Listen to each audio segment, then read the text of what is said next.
Hey guys, shalom and welcome to Wisdom and Torah Ministries. I'm happy to be here with you today. It's a last minute type recording.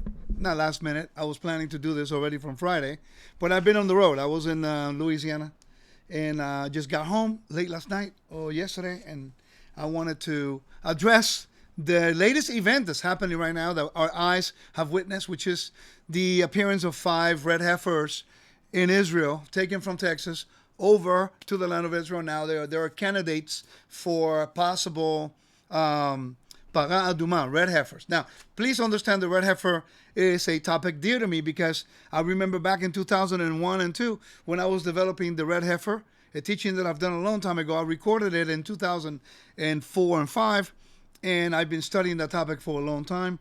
And I never thought in my wildest dreams that I would be a witness to see this event happening in my lifetime, to see heifers being validated to be candidates for the possible slaughtering of the red heifer, which is a big event. Now, many of you have many questions, have many doubts. I've heard and I've read, and I took some time before I immediately made a video because I wanted to see the reaction, not of the world, the people who have no idea.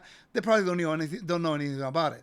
But I've been looking at the reaction of Hebrew roots, Messianics, and Christians alike, and it's very concerning because amongst our ranks, Torah believing people who follow Yeshua, there's a huge misunderstanding of the temple service, and there's a huge lack of foundational teaching about the importance of what we witness and the importance of the red heifer for purification of the Mount of Olives and the Temple Mount in order for Messiah to return. In other words, what is happening here has nothing to do or minimizing in any way the work of Yeshua. Anyone who teaches that is completely ignorant of temple service. And today I'm not pulling punches. Today I'm not being politically correct. Today is speaking from somebody who actually studies the topic. And my teacher and I have been studying it for a long time. And I'm not the only or the sole authority in this. We just research it. We've been looking, we spend our lives looking into this topic in particular because we understand the importance of it in prophecy and eschatology. So let's break it down a little bit and try to understand what we're doing and what's the purpose of the para aduma, the red heifer. Why is the world going upside down, especially the believing world, when you hear the red heifer? And why is it that it's such an objection for believers in Yeshua to understand that this requirement is ordained by God? This is ordained by God. But in this case, the Jewish people who actually are pushing for the red heifer and for the future slaughtering of the para aduma, the red heifer, is actually following a biblical commandment if you want to see for the temple to be restored.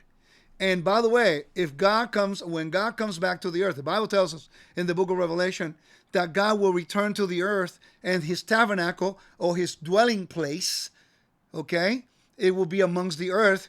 Well, guess what? The red heifer and the temple, the preparations of the temple, which is sacred space, is a microcosm of what's going to happen worldwide when God returns, because Yeshua will be reigning for 1,000 years. Then God will return, and the book of Revelation says he will dwell among us. Well, guess what?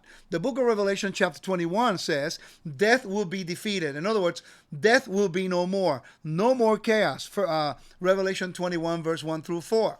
The only way that the presence of God, and I say the only way because this is the way he established it in the Torah, that death cannot have any connection with the holy. Please understand this. These are ritual matters. It has nothing to do with your salvation, believing in Yeshua. It has nothing to do with your personal relationship as a Torah believing person. It has all to do with Tumah, ritual impurity, ritual purity, and how to sanctify and purify the area in order for us to go to Jerusalem and present our tribute, as Zechariah tells us, that all the nations will go up to Jerusalem for the Feast of Tabernacles. How can you go up to the temple if you are not ritually cleansed because you've touched something that has corpse impurity? Okay? Corpse impurity. Let's define this. And then we're going to read the verses in Numbers chapter 19. See, we need to understand that there are legal requirements in order for Messiah to return. We don't understand that. We never really thought about it from that perspective. How can he return and put his feet on the Mount of Olives if the place is full of sepulchres and is actually corpse impurity?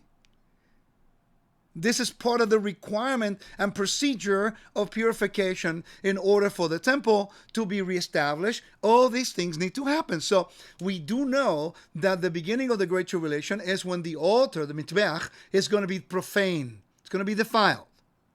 Many opponents of the temple, they say that that temple and that altar is of the Antichrist. Actually, people are actually teaching that. That's fake news. It's not true. How can the Antichrist defile something that supposedly belongs to him? Makes no sense. So if that's the case, why would we need the red heifer to purify the mountain and the Mount of Olives if in fact it's of the Antichrist? Please, people, we need to read a little bit more, understand these things, instead of lending our ear to people who don't study it. And all they want to do is minimize, God's purpose and God's word. Let's read in Numbers chapter 18. Okay? When we go to the book of Numbers, chapter 19, it reads like this. And the Lord spoke to Moses and Aaron, saying, this is the decree. This is the first thing you need to recognize. This is a decree. When you look at this word in the Hebrew, it's the word chukah. It's a statute. It's established. It's a defined law. It's an ordinance like Passover is. It's a custom. It's a right. It's a privilege. In other words, no one can change it. This is a law according to God's word. If you attack this particular requirement, you are attacking a rule and a decree from the great sovereign and the king. Now you are attacking his authority, because this is what he requires in order for his presence to dwell on the mountain, is to be completely removed of any corpse impurity, because God and the temple he does not accept anything related with death, corpse impurity, anything that you touch a dead animal, you stand on the sepulcher. All these things are connected with death, and the temple is the realm of life. Therefore, God says, anyone who wants to approach me, you have to do it avoid of any connection with the dead. In last week's Torah portion, it told us in Kitavo, it says that if you bring the tithe, you got to make sure it's devoid of, have I done it in mourning? Have I done it to the dead? Why? Because the Temple Mount is supposed to be sacred space where the realm of life is, which is the garden of God. So therefore, the appearance of the red heifer at this time in our lifetime is a great sign of knowing that our Redeemer does live and that the time of redemption is near and is coming sooner than we expected. Now, we just got to watch, we got to see, and stop setting dates. When you understand the temple service, you do not have to look for dating of events, because you just follow the signs according to the structure and the instructions God gave you in his temple. So what are the steps? The step says you got to have a red heifer according to Torah. It's a decree. If you want to worship God, the area where he is worshipped has to be devoid of anything connected with corpse impurity. Anything that is tumah, that is ritual uncleansed, something that is not that's perfectly dedicated to God. On the Temple Mount, according to Dan Bahat, which I had a meeting with him 4 weeks ago, on Temple Mount, Har Habayit, on the Temple Mount, he told me himself that there on the Temple Mount, on the extension, on the western extension of the Herodian area, where the Kotel is, there are kings and their leaders of the Jordanian kingdom buried. Thus, there's corpse buried on the Temple Mount, and it has been defiled with death throughout the years, throughout the ages. Thus, it has to be completely cleansed of corpse impurity. This is the reason why the temple was built on arches. So, therefore, there will be no connection with anything connected with death. If we understood what the concepts of tumah, clean and unclean, ritual purity and ritual impurity, and understanding the role of what death does is a separation between God and his people, we as believers will not be questioning whether they're a red heifer. We will be praising God that the heifers are being born in order to purify the same place where our Messiah will put his feet on the Mount of Olives. It's only a sign of people who are not aware of the temple and the legal requirements of these things that make up some crazy stuff. And we need to take the time to validate and verify this information. Okay? Let's continue our reading here. It says, this is the law, the decree, the chukah of the law of the Lord has commanded, saying, speak to the Israelites. Let them take to you a red heifer without a physical defect, on which a yoke has not been placed, and you will give it to Eleazar the priest, and it will be brought out to the place outside the camp, in this case, the Mount of Olives, and it will be slaughtered in his presence. The Eleazar the priest will take some of its blood to his finger and spatter towards the mouth of the tent of meeting 7 times. So when they gave this command, this was in the tabernacle in the wilderness. In Jerusalem, it became the Mount of Olives, and the priest will not go in the temple. None of the animal will go in the temple. Not even the blood will go in the temple. It will sprinkle towards the temple. Okay? So now, what's interesting here is the ashes. The priest that slaughters the red heifer, he becomes unclean until evening. Okay? The ashes, and I was talking to my teacher, Joseph Good, just minutes before I started, just to validate information. He was telling me that if they slaughter the red heifer, they have to regather it 3 days after the ashes cool down. Okay? And the whole procedure of how this was done and how the ritual was done in the Second Temple period is actually found in the Mishnah in the tractate Parah. Okay, you can go and read all about it there. Stop listening to people who do not study the resources to understand what was going on 2,000 years ago and prior to that. Okay, it's very, very important. All right, so let's continue. And it says, the heifer will be burnt in his sight. Skin is meat. His blood is in addition to the offal will burn. The priest will take cedar wood, hyssop, crimson thread, and he will throw them in the midst of the burning heifer. The priest will wash his garments and his body in the water. And afterwards he will come to the camp. The priest will be unclean until evening. Why? Because he touched a corpse.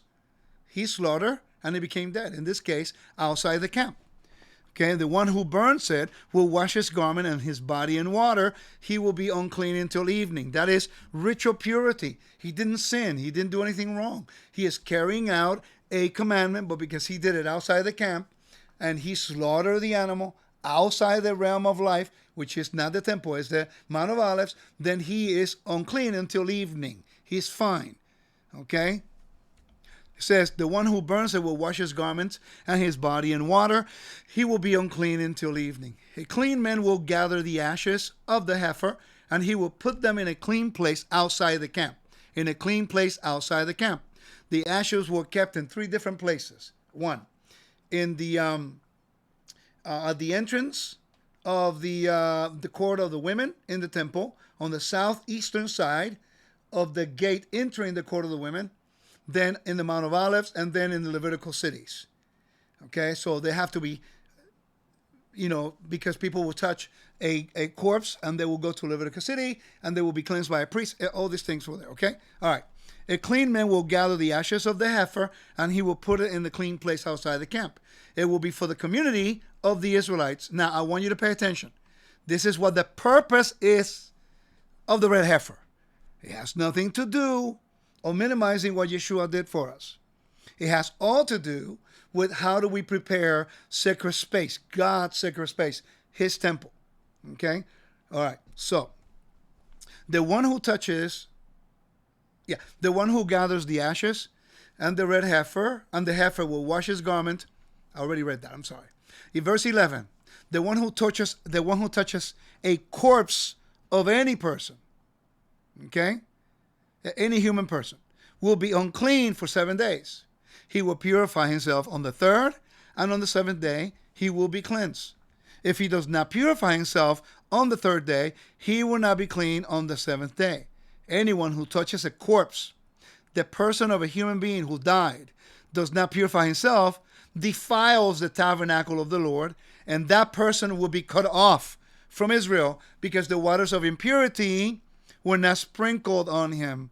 He still be unclean, and his uncleanness is on him. So you will not be able to go up to minister to God or to set up the altar unless you are purified, because the temple was once on the Temple Mount in a sacred space, needs to be cleansed. For example, let me take one step here. In order for the altar to be dedicated, which only takes 8 days, all right? Takes 8 days. On the 8th day, we have an altar to the Lord, and the altar represents a temple, okay? Because that's the authority of God. Psalm 24 is the psalm of the first day of the week, which says, the earth is the Lord's and the fullness thereof. Okay, the first controversy in humanity was based on an altar. How to present an offering, Cain and Abel. Okay? The Bible doesn't say that God did a sacrifice, but it's implied based on the fact that he had to dress them with garments. So the assumption is, well, how did he get? Well, there was an offering, or he was dead. What did you put on the altar? Anyway, so to make atonement for Adam, whatever that's an assumption there. So you can argue about it all you want, but we're trying to understand what the altars represent. That's really the focus. When Noah came out of the ark, the first thing he was build an altar. When they came from Babylon, when Abraham came from the land of Ur to Israel, he built an altar. When he returned from Egypt, he built an altar. Jacob built an altar, a place of worship. I mean, altars are prevalent in the Bible. It's a place of fellowship. It represents the authority of God. It represents the relationship between God and its people. It's actually the center of worship. That's why it was always on a mountain. They had temples in the ancient world. Okay, so then you have Israel. They leave Egypt. The first thing they do, they go to Mount Sinai. They build an altar. They come over the River Jordan. What's the first thing they do? They build an altar on Shechem. Altars are prevalent. They go to Shiloh, altar. Nov, Givon, where the tabernacle dwelt for a little time during the time of David, an altar. The tabernacle was there. Solomon on the Temple Mount, an altar. Hello, guys. Without an altar, how do we know the authority of God is there when the altar is rebuilt? We are so removed from its cultural background and its meaning that we are completely oblivious to the great opportunity that we have to understand the time frames and the eschatology, because the truth is many people are still looking at the Bible from the regular way we learned it in the system of religion. Okay? So altars are prevalent. When they came back from Babylon, they built an altar. When Nehemiah came back, they rebuilt the walls and they reconstructed the temple, but they needed to build the altar. And by the way, the altar was functioning for almost 20 years before Nehemiah showed up. Zerubbabel, and then you have, the Zechariah and the prophets, they went to Israel in the first exile, the returning of the exile, and there they built the altar. And then the Ephraimites, they complained to the king of Persia, so the construction stopped, but the sacrifices continued. And then Nehemiah came in later on because of the prophecy of Haggai, and they rebuilt the rest of the temple, and they continue to develop the temple service. The altar always plays a paramount importance in regards to prophecy and the restoration of worship. Even in the time of the Maccabees, when they defile the altar of God through putting a pig on it, that's where the great civil war began against Antiochus Epiphanes, because they challenged the authority, the honor, the ownership, the kingship, and the sovereignty of God, and they defiled it with something unclean, a pig. Okay? Let's continue reading. Verse 14. This is the law of a person who dies in a tent. Everyone who comes into the tent and all who are in the tent will be unclean for 7 days. Every container that is open. In other words, these are the laws of purity. Okay? Now, I want to start reading from verse 15. Every container that is open does not have a lid of a cord anyone in the open field who touches anyone being slain, or any corpse or any bone of a person or a burial site, he will be unclean for 7 days. For the unclean person will take place from the powder of the burnt offering, of the burnt purification. This is a key word, purification offering. Okay? Chataat. When everybody calls sin, it's actually purification. Okay? All right, it says, and they will put running water into a container. A clean person will take hyssop and dip it into the water and sprinkle it on the tent, and on all objects and persons who were there, and on the one who touched the bones, and the one slain, on the dead, on the burial site. That clean person will spatter the unclean on the third and the seventh day, and on the seventh day he will purify himself, and he will wash his garments, and he will bathe in the water, and in the evening he will be clean. Verse 20 is key. But the man who is unclean and does not purify himself, that person will be cut off from the midst of the assembly, because he defiled the sanctuary of God. The water of impurity, it was not sprinkled on him. He is unclean. It will be an eternal decree for them. And if you tell me that the word le'olam is only a temporary word, which many people are saying that, it doesn't really mean forever. It's for a set time. Okay, fine. We have witnessed this past week that in order for Prince Charles to become a king, his mother needed to die. Correct? Would you agree with me on that? Okay. Unfortunately, and my condolences to the English people for the death of the Queen. Never met the lady, but, still a loss of life. So, all of a sudden, Prince Charles needed to go through a rite of passage in order for him to take the throne and continue any decree that his mother has established. If that whole enthronement ceremony didn't happen, then whatever that the Queen of England established can be done away with. In order to continue the legacy, the ruling, the kingship, there has to be a rite of passage for him now, King Charles, to continue to have the same authority. Okay? So he made an oath. He rests on conditions. He agreed with the seals, all that stuff. Now, if God gives this commandment, and people are saying that this stuff is done away with, then you must explain this verse. It will be an eternal decree for them, for Israel to do, if you touch anything with corpse impurity. Newsflash, people, every single one of us have been impure with corpse impurity. When my father passed away 17 years ago, I buried my father and I touched my dad in his burial state. So I'm still defiled with corpse impurity, and all of us are. But if the red heifer is slaughtered and the ashes are gathered and the altar is dedicated and we go up to Jerusalem to celebrate the feast, and if we are going up, we have to do a mikvah and we have to be sprinkled with the waters of purification. By the way, how can this be done away with when the Bible itself tells us that when Messiah returns, he will sprinkle us with clean water and the waters of purification? In the book of Ezekiel, chapter 36. I'm going to go there for a minute. Give me 1 second. In the book of Ezekiel, chapter 36. This is the regathering of the nations. And then he says, therefore, thus says to the house of Israel, thus says the Lord Elohim, not for your sake, I'm about to act, house of Israel, but for my holy name, which you defiled among the nations to which you went.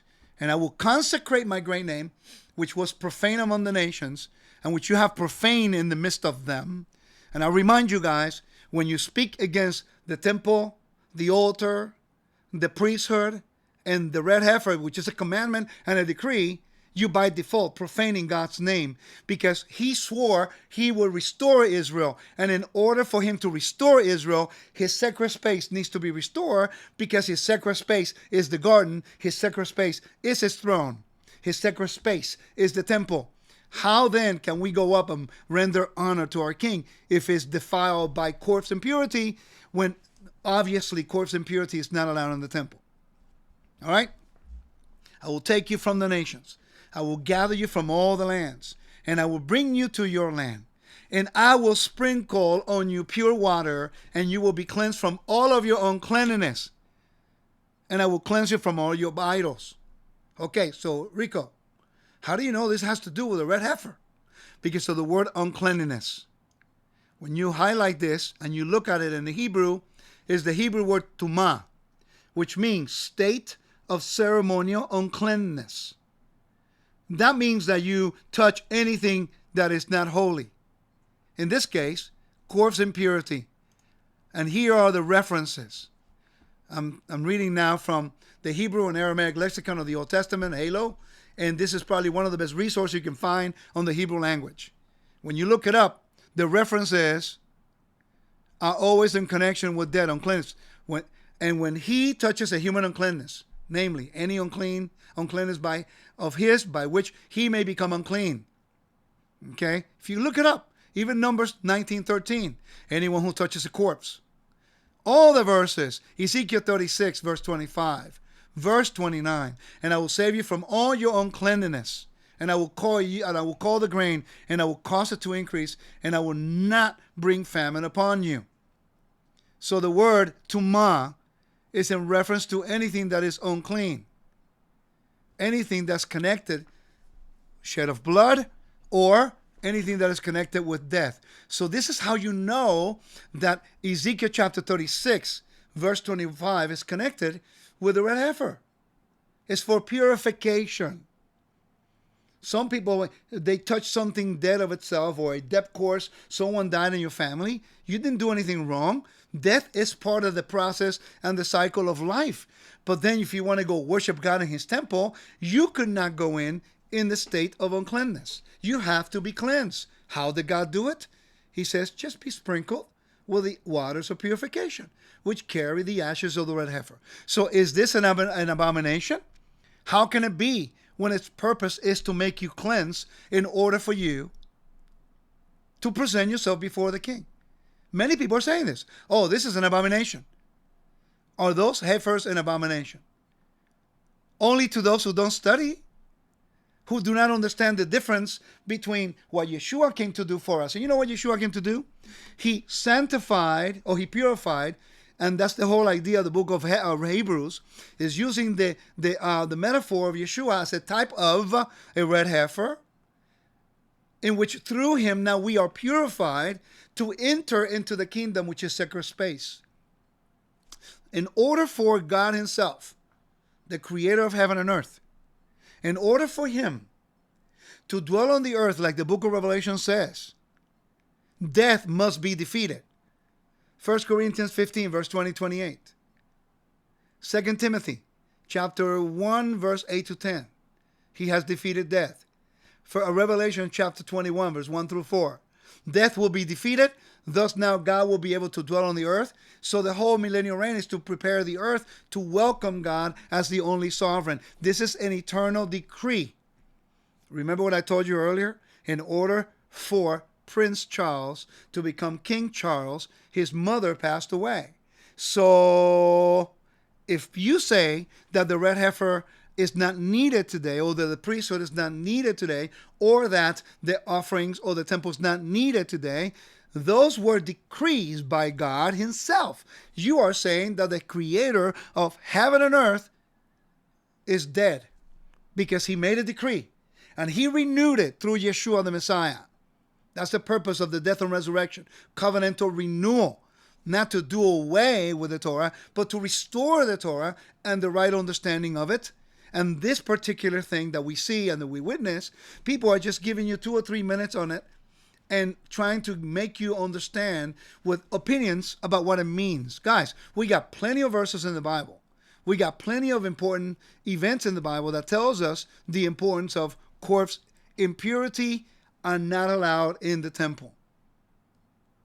Plenty of information. They want to understand prophecy without understanding the temple. The red heifer is directly linked to the temple. The altar is directly linked. The temple cannot function without an altar, without a priesthood. You need to have the people qualified, anointed, separated, and called to do the job. And you find that in Leviticus. It tells you who they are. You find that in Numbers chapter 17 and 18 and 19. Ezekiel chapter 43 and 44. For some reason, we want to put Yeshua above the jurisdiction of his own father. And for some reason, we want to put Yeshua as an overruling priest over the priests on the earth. And the book of Hebrews clearly tells us otherwise. The book of Hebrews tells us, I'm going to quote it from memory, but I want you to see it. In Hebrews chapter 8, verse 4, it tells us, clearly tells us, that if Yeshua was on earth, he would not be a priest. It says, verse 3, for every high priest is appointed to offer gifts and sacrifices. Hence, it is necessary for this priest also to have something to offer. Now, if he, Yeshua, was on earth, he will not be a priest at all, since there are priests who offer gifts according to the law, and they offer worship in the sanctuary that is sketch and shadow of the heavenly one, and we know that. So the Levites cannot render service and worship in the heavenly tabernacle. Only Yeshua could, and Yeshua, according to biblical law, could not render worship or offerings as a priest on the earth because he's not a son of Aaron. Oh, but wait a minute, Rico. His mother, Miriam, was related to Elizabeth, and Elizabeth was a daughter of a priest. The thing is that the priestly line is not through the mother, it's through the father. And the Torah clearly tells us that. Let us stop pushing our own understanding and doing away, deviating from the text. The Bible is clear on these things. Second question, are those heifers an abomination? No. Do they represent any sign of the coming of our Messiah, Yeshua? Absolutely. If Messiah, what does Zechariah tell us? Zechariah says, see if I find it here real quick. Let's think logically, not emotionally when it comes to theology, thinking that, oh, Yeshua is not being magnified because we got some red heifer. Let me ask you guys a question. Doesn't the Bible say that Messiah will come and he put his feet on the Mount of Olives? Doesn't it say that? Doesn't it say that? Right? Is the Mount of Olives today a cemetery? The majority of the Mount of Olives is a cemetery. So, Yeshua, the Messiah, is still the Messiah. Moses was the holiest guy, not the holiest, I'm sorry, the leader of Israel, and he still needed to be ritually cleansed. The high priest, when he wore the garments, and when he wore the crown, holy to the Lord, he could not touch anything connected with death. That's why he's not allowed to mourn. That's why he was not allowed to render garments, because no connection can be with death in the temple, because the temple represents life. So Zechariah tells us that he will put his feet on the Mount of Olives. Okay? If the Mount of Olives is a cemetery, and the Torah clearly tells us that you cannot have any corpse impurity, then how can he put his feet there? And then if the temple is going to be rebuilt and he's going to be there, how can he go in if he has corpse impurity? He needed to be purified. He didn't do anything wrong. Standing on a corpse, standing somewhere in a sepulcher, sometimes you go somewhere, somebody dies somewhere, you don't even know. It's part of everyday life. You never know when you touch something that had any connection with corpse impurity. But if the Mount of Olives is the location and the place where Messiah himself will put his feet, it's cemetery, by the mere fact of walking through it. So therefore, we need to understand these things. And also, it tells us in verse 16 Then all who survive the nations that have come against Jerusalem shall go up year after year to worship the King, the Lord of hosts, to keep the festival of booth. Well, if you got to go to Jerusalem and you come from the nations, you got to be sprinkled, because more than likely you touch corpse impurity somewhere. Tumah, remember, it has nothing to do with willful sin. It has nothing to do with our redemption in Yeshua. It has all to do with the steps to restore God's sacred space. The next question somebody asked me was, we must agree or disagree against purification with the ashes of the red heifer. We have to agree with it, because the moment the ashes are ready, we already have the Shiloach. Ladies and gentlemen, 4 weeks ago, I was in Jerusalem. I saw the waters of Shiloach. Those are the waters that we use for the waters of purification. We already have the street that has been uncovered. Ladies and gentlemen, that street has been covered for almost 2,000 years, and for the last 15, they're trying to dug it out. I stepped on it. Things are happening at such a rapid pace. All the archaeological world is discovering things, preparing the way. We know now where the altar was. We know now where the temple building was. We know now where the red heifer was slaughtered at one point. We have all of the details. We did not have the red heifer. Now we have the possibility of having great candidates within those 5. We'll know soon if they're acceptable or not. But instead of spending time arguing against something so pivotal in order to understand the end times, why don't we consider looking into the evidence and looking why it's important to have the red heifer, and how do we know we are in the days of Messiah? As I was hearing the rabbi speaks about the paraduma, he was saying it in Hebrew, and I know enough Hebrew to understand certain conversations. And it was incredible, because in the conversation, he says that with the red heifer now coming to the land of Israel, now we are living in the days of Mashiach. Okay? We should be rejoicing, guys, because now we have the waters. We know where they're at, the Shiloach. We know where they're in the city, in the lower part of the city of David, the connection with the Chinon and the Kidron and the Chinon. Now we know where the location of the temple is. I have a model of the temple right here. We know its buildings. We know where they're located. Okay, now we know the place where they slaughtered on the Mount of Olives. All we needed was a red heifer. I have seen the stones that they gather from the Dead Sea in order to use the altar. It takes 8 days for the altar. All we needed was the red heifer. How they're going to do it and where, that's another logistical thing they need to deal with. Now we have priests and we have Levites that have been raised in order to do that duty, to do the work. Pretty soon the Sanhedrin will be restored, the official one. Ladies and gentlemen, when you start seeing those signs, then you look soon for the coming of Messiah. How do we know? Once the red heifer is slaughtered, they have the ashes. Now we have the waters. We know exactly where the waters are located. Then you're going to have a priest who is the son of Aaron. That's the requirement. And by the way, I'm going to say something. I hope you understand what I mean. Validate what I say. Don't believe what I say. Okay? The Torah tells us, and please understand where I'm coming from. Because if you're not hearing, or if you're just listening, trying to refute what I'm saying because it doesn't line up with your theology, you're not going to really understand what I mean, and you're going to misconstrue what I'm saying. We do know that in the first century, many of the priests believed in Yeshua. The book of Acts tells us.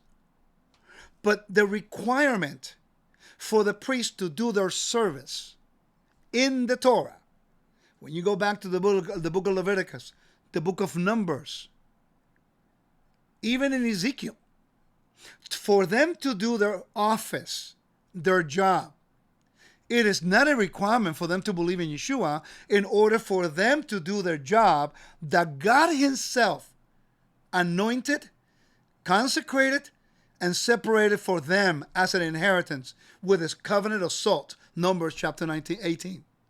Numbers 18 tells you that. In order for them to do the service, to do their office, it is not a requirement for them to believe in Yeshua. We need to get that straight now. Now, would I like for them to believe Yeshua to be their Messiah? Of course I would. But it's like me saying, I'm not going to go to the doctor to give me a prescription unless he believes in Yeshua. Or I'm not going to go get my taxes paid with my accountant unless he believes in Yeshua. Now, it would be amazing if I go to a doctor and he's doing an operation on me and he's a believer and he can pray for me, intercede on my behalf. Get it? But in order for them to do their jobs in the secular world, we don't ask them, hey, do you believe in the Messiah? Because if you don't, then you cannot give me a prescription. If you don't, then you cannot touch me. If you don't, you cannot even talk to me. Obviously, that's illogical in the Western world, right?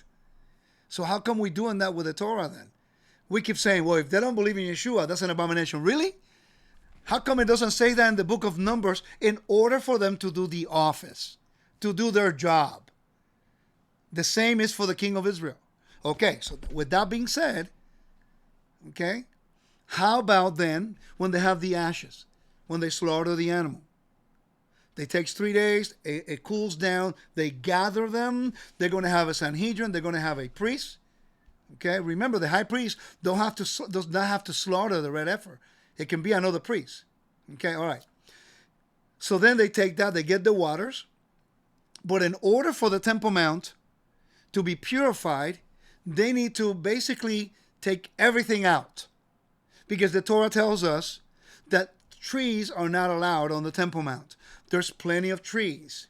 For the last 2,000 years, thousands upon thousands of people have died up there. Specifically, during the time of the Crusades, during the time of the Islamic period, during the time of the Roman period, many people died on the Temple Mount. Therefore, it's defiled of corpse impurity. Plus, the Jordanians have buried people on the western side extension, where close to where the Western Wall is. There are some burial places there. So therefore, it needs to be purified. All of that needs to be removed. Once they remove that, then we have to locate where the altar was. We know where it is. Then they have to measure it. They start building it. The people who build it can only be priests, cannot be Levites, cannot be Israelites, cannot be strangers. Only the sons of Aaron can build the altar, because according to Numbers 18, it tells you, let me read it because people no longer want to really go back to the Bible to see it in context. They want to argue from a denominational perspective. Ladies and gentlemen, please consider just looking into the stuff so we don't make the mistakes to speak against the altar of God. Numbers 18, verse 1 and 2. The Lord said to Aaron, you and your sons and your ancestral house with you shall bear the responsibility for offenses connected to the sanctuary, while you and your sons alone shall bear responsibility for offenses connected with your priesthood. So bring with you also your brothers, the tribe of Levi, your ancestral tribe, in order that they may be joined with you and serve you while you and your sons with you are in front of the tent of the covenant. They, the Levites, shall perform duties for you and for the whole tent. But, listen here, but they must not approach either the utensils of the sanctuary or the altar. Otherwise, both they, the Levites, and you will die.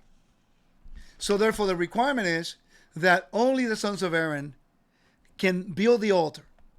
Okay? They need to be sprinkled with the waters of purification. Okay? And then they start building it. Once they build it, takes 7-8 days. On the 8th day, altar to the Lord. That's how long it took for the altar to be built in the time of the Maccabees.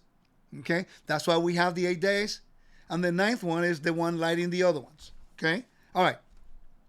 Then once it's dedicated, they dedicate it with the offering.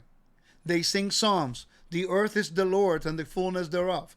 Then they sing Psalm 30. Then they have all kinds of other things they have to proclaim, because building the altar represents the authority, the kingship, the ownership, and the ruleship of God on the earth.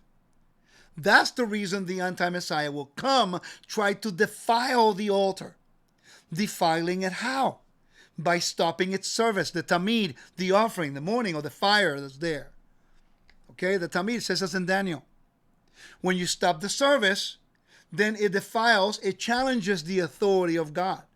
Or if the person comes and sits near the area where the altar is, because no one can sit in that area. The priest could not, the Israelites could not, the high priest could not.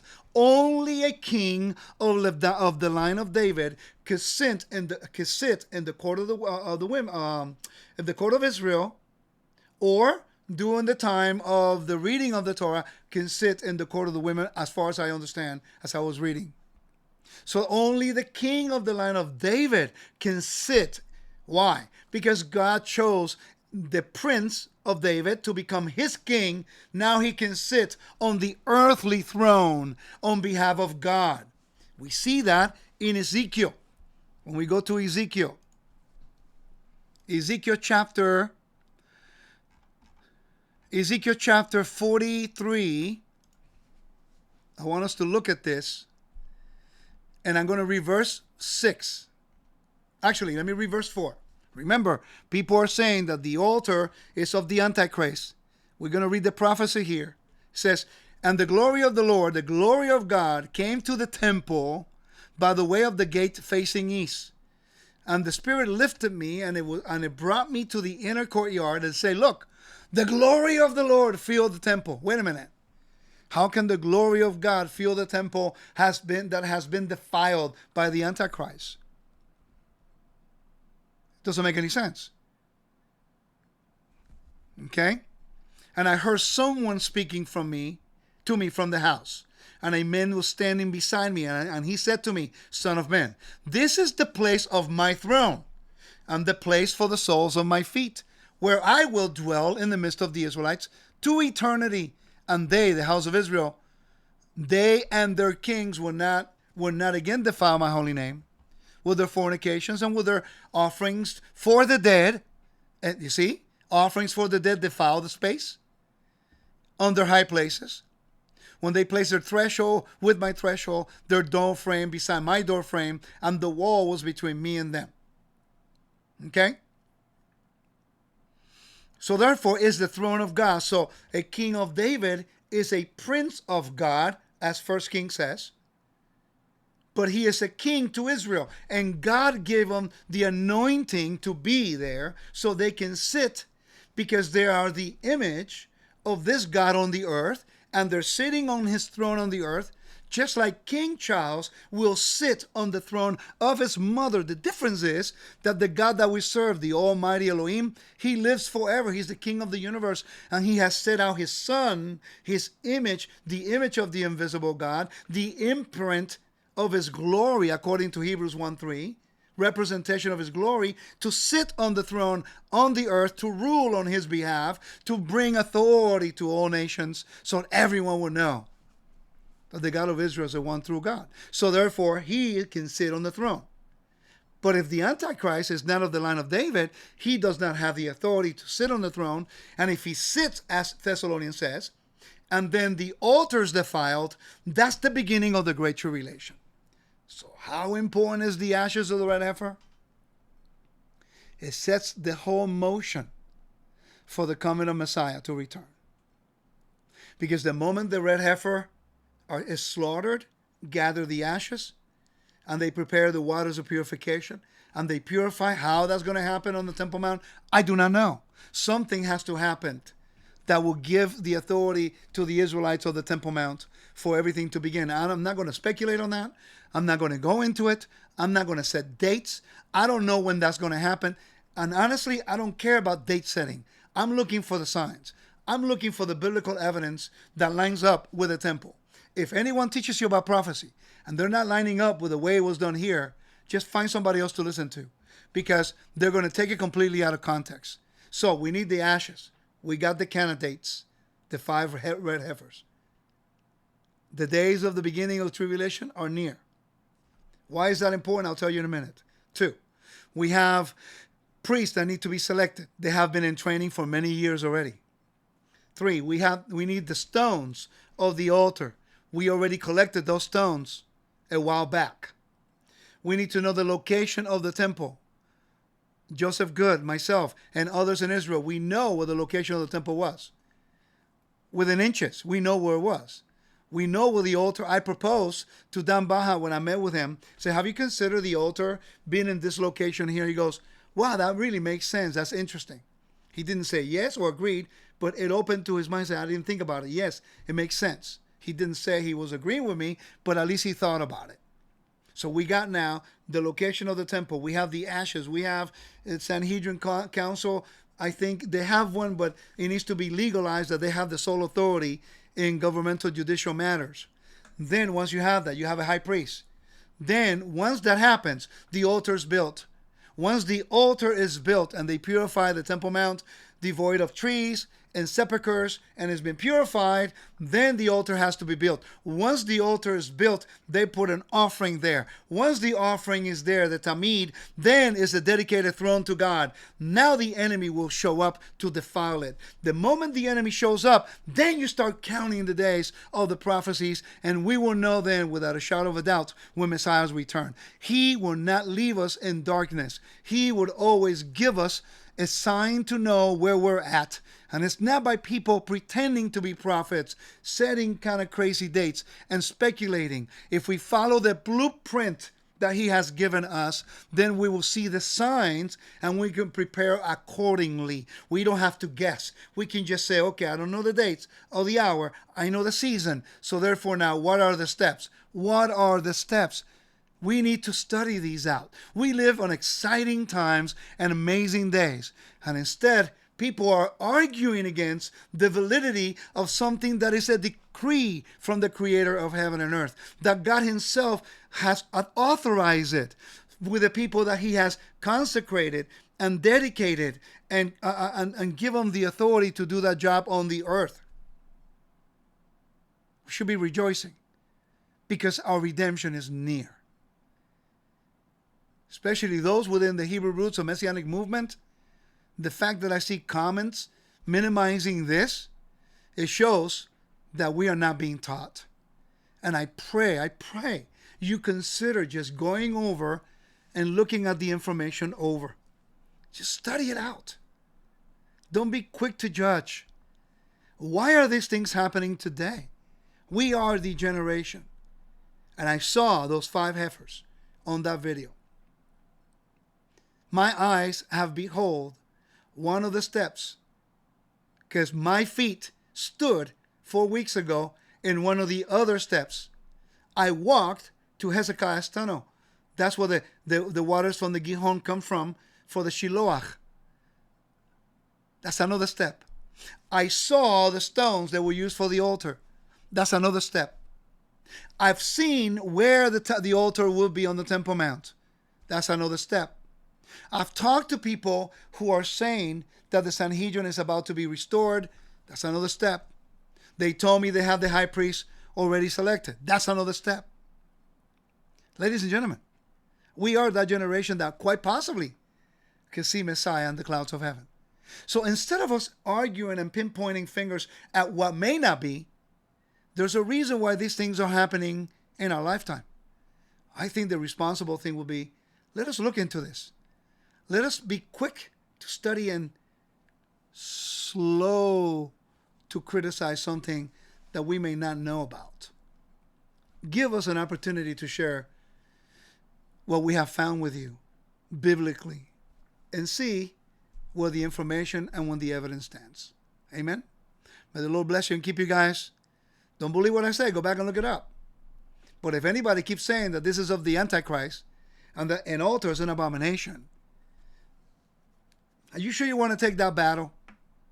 Are you sure you want to fight with the place and with the people that God has set aside that is considered holy? Are you sure you want to say the temples of the Antichrist when God said his temple is his hub, his authority of government, his throne, where he will dwell forever? We need to really consider looking up this stuff. If you really want to know about the temple, consider studying with myself and Rico and Joseph Good. Joseph Good is my teacher in the temple. Maybe study with us. Give us an opportunity to share what we're finding. I'm not saying you have to believe us. Let us share what we're finding. And then you can make a better judgment. Because if you choose to criticize what has been known in history, and the Bible as the authority of God, just because you think that Yeshua died and resurrected and yet everything is done away with, you got something coming. Because Yeshua was on earth for 40 days after the resurrection. And show me one piece of evidence in the Gospels and in the book of Acts where Yeshua spoke anything about the temple and the priesthood and the sacrifices after the resurrection. Just one verse. How come Yeshua never once said anything against the temple, the sacrifices, and the priesthood after the resurrection, if supposedly everything's done away with? The book of Hebrews was written closer to the destruction of the temple. That's almost 30 years later. Or 40 years later. And it's a letter of comfort. So why did Yeshua didn't say when he resurrected, okay guys, let's do away with that temple. Forget about the priesthood. As a matter of fact, let us go into the Holy Holies, because now we have access to the Holy Holies. Where is that evidence anywhere in the New Testament? Where is it? There isn't any. The disciples kept going up to Jerusalem to celebrate the feast. They kept bringing their tithe there. They kept listening. And when they got summoned to meet with Gamaliel, which was the Sanhedrin Council, they went up in the book of Acts. And the Sanhedrin Council, the Supreme Court in the first century, they heard the case of the gospel and they left them alone. And the disciples never once, you don't see evidence of James saying, hey, let's not go up to the temple. Hey, we cannot take the offerings. Hey, do not go worship. On the contrary, it says that Peter and John will go up to the temple. It tells us in Acts chapter 21 that Paul will go up to Jerusalem to celebrate Pentecost. Either I'm missing something, or we still thinking the way we grew up in the church. Let us consider the matter, guys. May the Lord bless you and keep you guys. Shalom to all of you. Bye-bye.